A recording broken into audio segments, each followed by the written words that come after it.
Gathered here today, all my fellow sheriffs, to fight against this bill and to convince our senators across the state this is bad for Marylanders. Good evening, everybody. I'm Mary Bubala. And I'm Kai Jackson. Now, if passed, ICE's 287G program would be banned across the state. That initiative allows correctional centers to enforce federal immigration laws on undocumented inmates.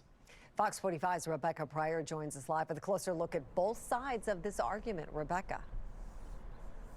Yeah, Mary and Kai, well, proponents of this bill say that passing it and ending these partnerships would protect constitutional rights. Today, almost a dozen local law enforcement officers argued what it would really do is put the public's safety at risk.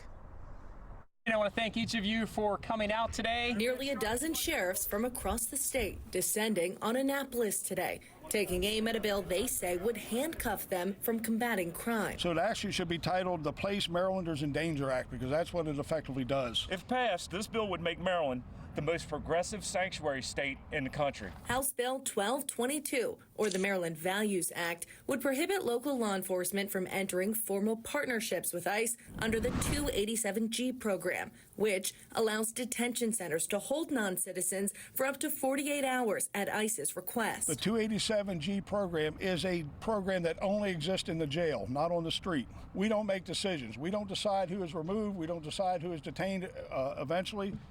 But we facilitate a process. That's all we do. During an initial hearing, the bill's sponsor, Delegate Nicole Williams, arguing the partnerships undermined Maryland's values and uproot contributing members of the community. The 287G program is a mechanism through which certain communities are terrorized and creates a fear of cooperation with law enforcement. Williams going on to say, while ICE provides training, equipment, and oversight, no reimbursement is offered for staffing or overtime. In a budget year where our state is facing substantial deficits, it does not make financial sense to continue with these agreements. In response, it's a minute cost when you put that against the public safety benefit. Maryland is walking a tightrope here. Republican lawmakers also warning going against President Trump's immigration initiatives could put federal funding at risk. I'm not sure that's the gauntlet that the state of Maryland should be playing right now with a $3.3 billion deficit already, the loss of federal workers,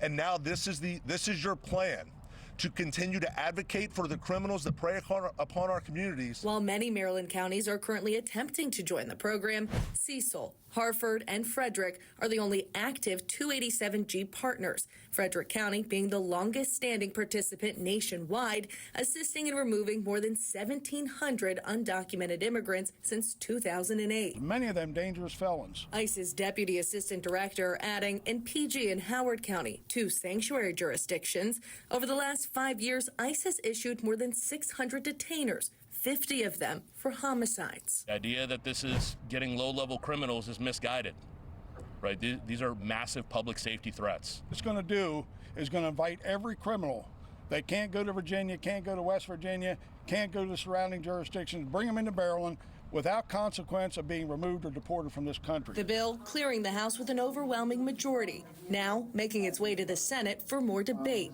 a fight that could ultimately make or break the state's working relationship with ICE. This afternoon, the bill was introduced during a Senate committee hearing. It is expected to advance to the Senate floor for a vote in the coming days. In Baltimore City, Rebecca Pryor, Fox 45 News.